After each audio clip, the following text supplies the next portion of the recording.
So I'm going to say something about Leo and Aquarius on this Sunday morning in Morton Hampstead on Dartmoor. Spring is just starting. You can just feel it, but it's been, you know, weather's been cold and miserable for a while. And I'm English, so I like to moan about the weather. Did you know, 250 years ago, Samuel Boswell, Dr. Johnson's sort of scribe, noted that the English, whenever they meet, talk about the weather. And that was 250 years ago. But our weather changes. It gives us something to talk about. It's great.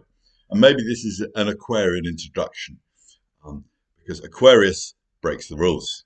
And so I haven't been talking about astrology. I've been doing something else. I've been doing just what I wanted to do. And that's our gift as Aquarians is we can do what we want because we're not looking out for the rules. We don't even notice them. It's not necessarily that we're rebelling, but we don't even notice the rules. And that's a freedom. We can just live how we want. We can live from those callings within.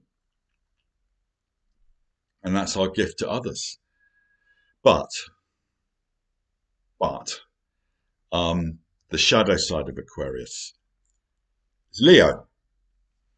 Leo is ruled by the sun. The sun just shines. The sun is at ease with who it is. And this is Aquarius's task, is to become Leo. Is to become at ease with who you are. Yeah, we're forever sitting on the edge of groups with some kind of probably good idea about how it could be done better. But we're always on the edge, partly because we're critical, but also because we won't just let ourselves belong. Because in a way, we don't belong to ourselves. The sun is kind of obscured. So you need to take a risk. You need to take the risk of being normal and finding that you don't lose your magic. There's not some terrible compromise going on. And you need to take a risk with authority and go, well, I'll just follow the rules. Everyone else is doing it. I mean, under COVID, I'm an Aquarian. It was 6 months before I put a mask on. And I mean, I thought the whole thing was an overreaction anyway, but whatever, it's what was happening. And I found when I put a mask on, it was fine. Yeah, but I was not going to, even at my advanced age, I was still kind of rebelling. Yeah? And that's something we just need to get over because otherwise we're no bloody use. We've got all these brilliant ideas, but if we can't belong, we can't be part of things, we can't be very helpful. So this is the Leo just being at ease with who we are. And that ability to ignore the rules is what helps you do that. Because you're just tuning into something more authentic in yourself when you do that. So that's something about Aquarius and what we need to do. Yeah. Let yourself conform. Or appear to conform, and find that even though outwardly you're doing that, inwardly you keep your magic. But you can share it quite spontaneously. And people want your magic and your creativity. So the other side, Leo, what's the shadow there? Well, the shadow is Aquarius. Now, Aquarius is ruled by Uranus. And Uranus is the creative spark. Uranus is the planet that had the brilliant idea of having a big bang. When there was nothing, there was no time, space, nothing. Uranus comes along and let's have a universe. So creativity isn't just a reassembling of what's already there. It's about bringing some new factor in. Of course, he has to work in conjunction with Pluto and the other ones. I mean, Pluto is the renewal that brings about that new life, but Uranus is like the idea for it. So people don't normally associate Aquarius with creativity, but I do because he's ruled by Uranus. And so you as a Leo, it's not enough just to be your own glorious self, which is your gift. When Oscar Wilde was asked at a party, are you enjoying yourself? By the hostess. He said, well, since there's no one else to enjoy, yes. And that was such a Leo response. I thought, well, I know he's not a Leo, but where is the Leo? Only a Leo could say that. And sure enough, he had his moon in Leo. So that is your gift. Yeah. Just being relaxedly who you are. Something Aquarians find difficult. And you share it with others. You know, You don't need to look over your shoulders to see who you should be. Just let that life flow through you.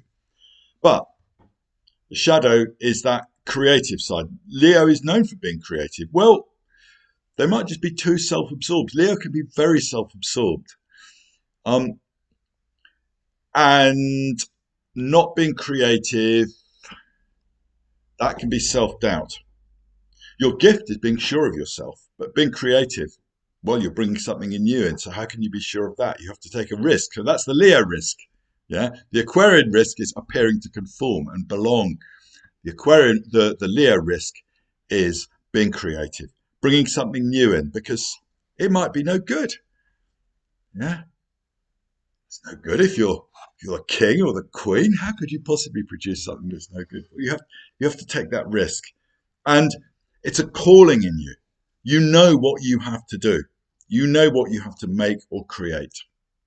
And if you don't do it, you'll start to rot. You'll smell bad.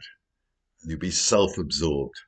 And people want won't want to be around your glorious self so much anymore. So create and do things for others. That's what Aquarius is very good at. Going back to Aquarius, something Nietzsche said, don't let your neighbor love be your own bad love of yourself. Yeah. And that's the Aquarius risk, is they find an identity because they're not sure who they are or not comfortable with who they are. They create an identity through all these good works. That's a classic fault or a classic place to find that fault in the zodiac. So yeah, don't let your love of others be your own bad love of yourself. So that was just a switch over to Aquarius for a minute. Back to Leo. You do have that love of yourself, but it can begin to rot. So do things for others. But creativity can take care of that, because when you create something, it's fundamental to it. I mean, I write, and it's because an important part of it, I want people to read it. I don't necessarily want to be famous. It's more that I want people to read it and get something from it. And that's the kind of generosity in the Leo. Here's this thing I've just produced out of my own fullness. Please benefit from it. This new thing that I've brought into existence that you want to share. So that's what Leo needs to do. And I think that probably covers it for now. I could probably think of other things to say, but that's probably enough to get on with. Okay, until the next time, which will be Virgo and Pisces.